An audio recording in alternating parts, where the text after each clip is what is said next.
All of his co-workers were gone. What could it mean? Stanley decided to go to the meeting room. Perhaps he had simply missed a memo.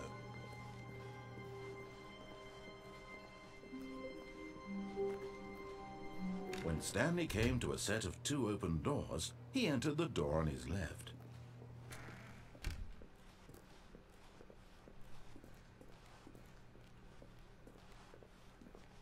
Yet there was not a single person here either.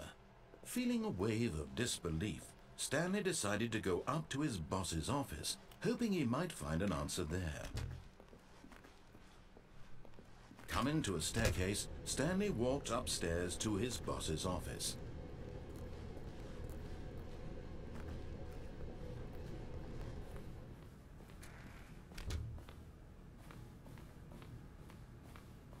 Stepping into his manager's office, Stanley was once again stunned to discover not an indication of any human life. Shocked, unraveled, Stanley wondered in disbelief who orchestrated this. What dark secret was being held from him? What he could not have known was that the keypad behind the boss's desk guarded the terrible truth that his boss had been keeping from him. And so the boss had assigned it an extra secret PIN number, 2845. But of course, Stanley, yet incredibly, by simply pushing random buttons on the keypad, Stanley happened to input the correct code by sheer luck. Amazing. He stepped into the newly opened passageway.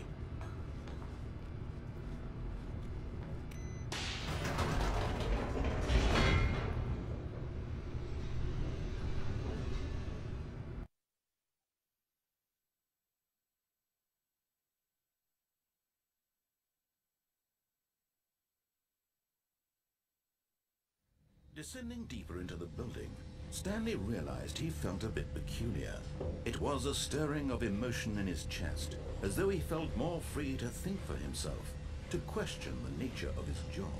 Why did he feel this now, when for years it had never occurred to him? This question would not go unanswered for long.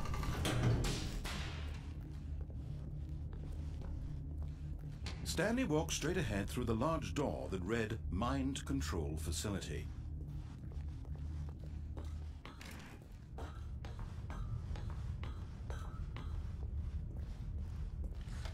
The lights rose on an enormous room packed with television screens. What horrible secret did this place hold? Stanley thought to himself. Did he have the strength to find out?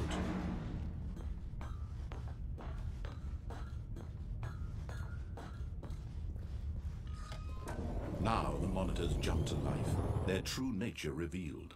Each bore the number of an employee in the building, Stanley's co-workers.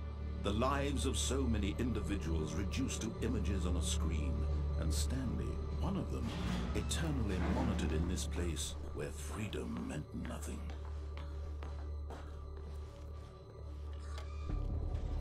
This mind control facility, it was too horrible to believe. It couldn't be true. Had Stanley really been under someone's control all this time? Was this the only reason he was happy with his boring job? That his emotions had been manipulated to accept it blindly? No, he refused to believe it. He couldn't accept it. His own life in someone else's control? Never!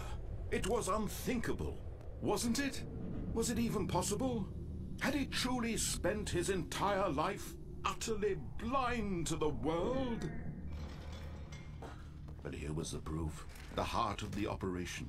Controls labeled with emotions. Happy, or sad, or content. Walking, eating, working. All of it monitored and commanded from this very place. And as the cold reality of his past began to sink in, Stanley decided that this machinery would never again exert its terrible power over another human life. For he would dismantle the controls once and for all.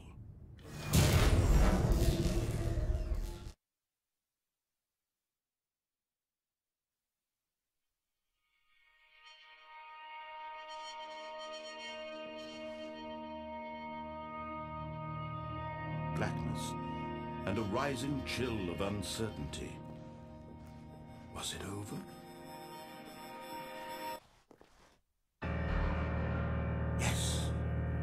He had won. He had defeated the machine, unshackled himself from someone else's command. Freedom was mere moments away.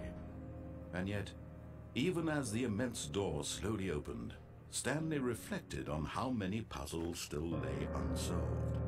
Where had his co-workers gone? How had he been freed from the machine's grasp? What other mysteries did this strange building hold? But as sunlight streamed into the chamber, he realized none of this mattered to him, for it was not knowledge or even power that he had been seeking, but happiness. Perhaps his goal had not been to understand, but to let go. No longer would anyone tell him where to go, what to do, or how to feel. Whatever life he lives, it will be his.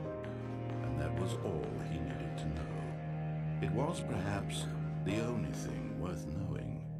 Stanley stepped through the open door.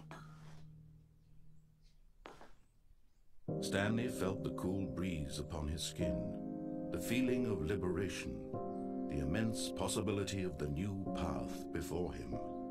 This was exactly the way, right now, that things were meant to happen. And Stanley was happy.